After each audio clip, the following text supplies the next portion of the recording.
Dave Grohl is in some hot water. His daughter appeared to deactivate the Instagram account amid his secret baby announcement. The man has another confession to make. That's what, it's funny. When this first happened, that was the first thing I did. I just typed in Dave Grohl confession, and I was just like, I just wanted to see how many people made that joke. Mm-hmm. I would say it was like 250. And it's funny, a lot of people being like, I guess he's got another confession to make, and being like, they dropped it like it was hot. Yeah, just see him back to back to back to back. Someone was first to it. There goes my hero. There's a few. I mean, the man's. Hey, by the way, not a bad joke. No, not a bad joke, but just it is what it is. If you were writing for a late night show, you got to have the wherewithal to be like, listen, it's been said. Yeah, unless certain late night shows, and they go, that's where we stole it from. Sure. Yeah, but it's interesting with Dave Grohl because, I mean, okay, I'm just going to backtrack. Confession to Make is a perfect joke. It's not just a good joke. We did. I mean, Bill Maher is going to be making that joke tomorrow. Yeah, been a week. Also, when I was doing stuff at the Hard Times, I believe we did a article that Dave Grohl screaming into the pastor's face. Yeah. He's at the Catholic Church screaming into the pastor's face. We've got another confession to make. Can't remember the exact wording. I got another confession to make. Yeah.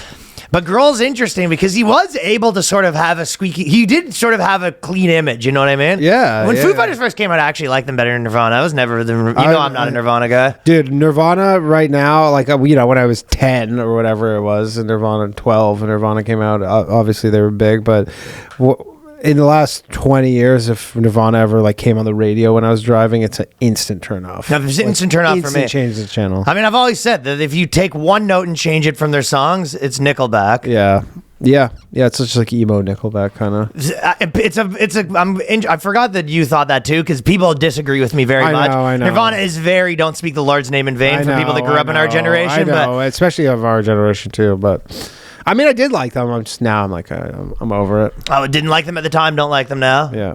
It's not even don't like. It's one of those things where I would say that, to me, they were just another one of those bands. Pearl Jam, Alice in Chains.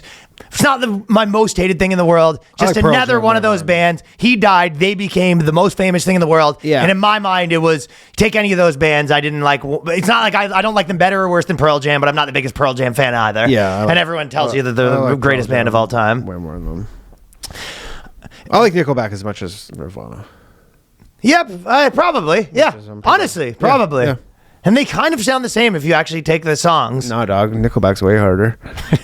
I saw a video of Chad Kroeger the other day at a casino. Oh, yeah. People sort of like him now because he was so hated. He became funny that people almost like him ironically. And then he's probably on kind of edge a bit about his image because he knows I think now it's over. I think I think they were like the hated band for a while. And I think he probably feels that being over. But I'm just saying he'll kind of like Carrot Top. Yeah, but he'll go because it's when some girl's asking him to sing and he actually starts singing and you're like, probably when he was the most hated guy, he's like, fuck you, I'm not singing. Oh, that in the video you're talking about. In the video, and then now he's like, yeah, I guess so. Oh, because in the video, basically what happens is someone's like, can you sing for me? And he does it. And you were saying in the prime of them being hated, he's probably like, you're fucking with me. Yeah, also just get the fuck out of my face. I'm not singing for, generally any musician, you're like, sing for me, clown. Dude, I told you, I know know right now. You're like, no. Monkey Ranch. I know some people that toured with Chad Kroeger, and apparently they're like, he's a badass. Remember, he was punching reporters and stuff. Yeah. Dude, he was getting he's a fucking Alberta boy. People like him. Yeah, they were saying he's just a small town Alberta boy. Yeah. But interestingly, Dave Grohl announced his. The way that he announced his thing was pretty funny because it was like a press conference. But he goes, I've recently become the father of a new baby daughter born outside of marriage. I plan to be a loving and supportive parent to her. I love my new wife and my children. I'm doing everything I can to regain their trust and earn forgiveness. We're grateful for your consideration towards all the children involved as we move together. As we move forward forever. Ugh. But he did it like an album drop, you know what I mean? Yeah, just a little text post on Instagram. It was interesting though. Tough. I saw a lot of the comments on Twitter too. Like a lot of the bitter women were like, bet you the year that girl's that new baby mama is born in starts with a 2. You can take the man out of the band. You can't take the band out of the band. No, but yeah. I'll tell you what though. It was sort of like an old school, like how a mobster would say it, where they're just like, Yeah, I had a kid, and nothing's gonna change. My life's not leaving me, and we're gonna be raising the new kid. Like, it is what it is. You can I imagine be mad.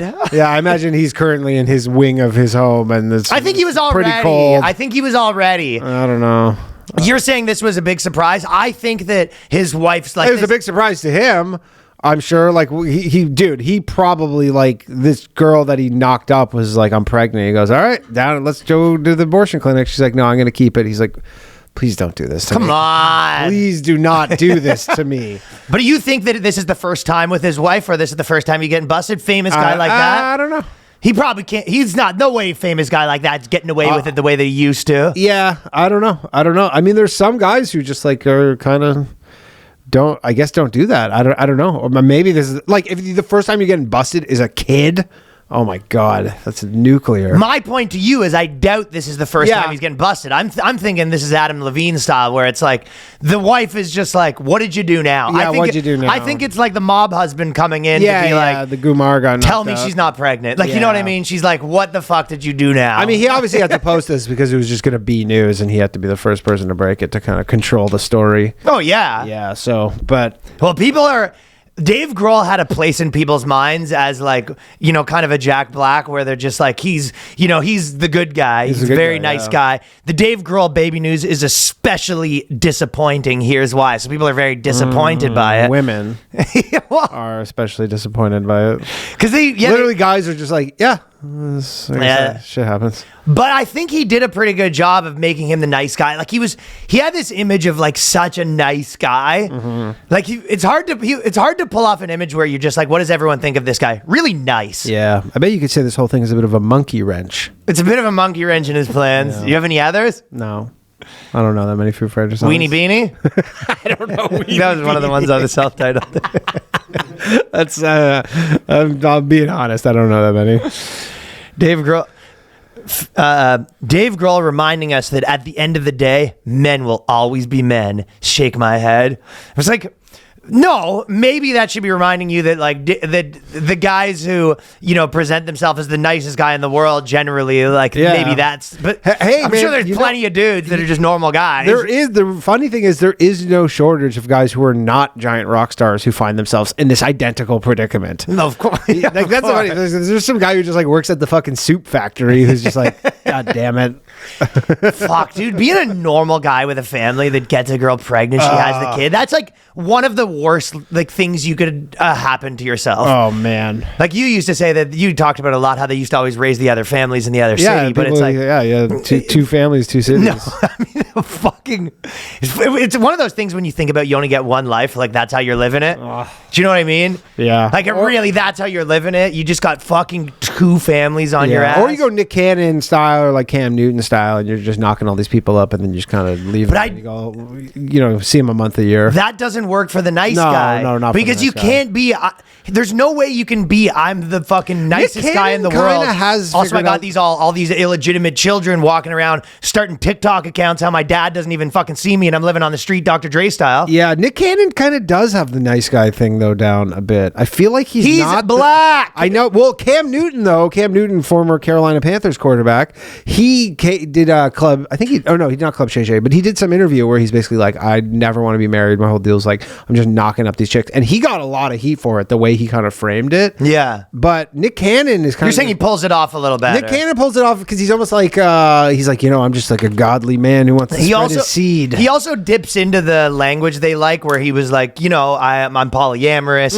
He kind of says stuff like that. Like, he sort of sells it in a way that maybe women will understand, but yeah. I'm sure that there's lots of normal chicks that are like, this Nick Cannon thing's ridiculous. Yeah, they think it's ridiculous. I think he was able to sell it a little more to the Nick Cannon's just doing the Elon community. Musk thing, basically. Essentially, like, I need to have 10 kids or 15 That kids. is the best way to sell it. And there's not really a feasible way to do it with a single The best way to sell it is you go, why are you having so many kids out of wedlock? You go, there's a population issue. I'm a hero. Yeah, and, you know, I just want to, you know, I want to spread my DNA. Do you think I want to have a huge lineage. But I think you're adding the want in there, which I think that makes it a little less sellable. I think the thing that sells it is you're like, I would love, I would love to not have 15 kids, but like, I'm saving the world. Imagine Dave Grohl. That's how he started. He goes, population decline is a real problem. It keeps me up every night. I think that would have been the move. That's why I had one more kid 23 years later. Well, that's exactly what he should have said. Yeah. There's a population crisis in America. That being said, I'm only one man. I've been doing as much as I can. And we all have to make sacrifices. In my case, the sacrifice is my wife getting fucking pissed off. Sometimes big tour from Dave Grohl coming up, by the way. Fucking 380-day tour coming up from Dave Grohl very shortly. Oh, new town every night, huh? He goes, I'm playing all the towns I've never hit before. If you've never seen the Foo Fighters, you're about to. I promise. We'll play a fucking bar in your 20-person town because I can't really be at home. Dave Grohl's coming to Bowmanville, Ontario. Oh yeah.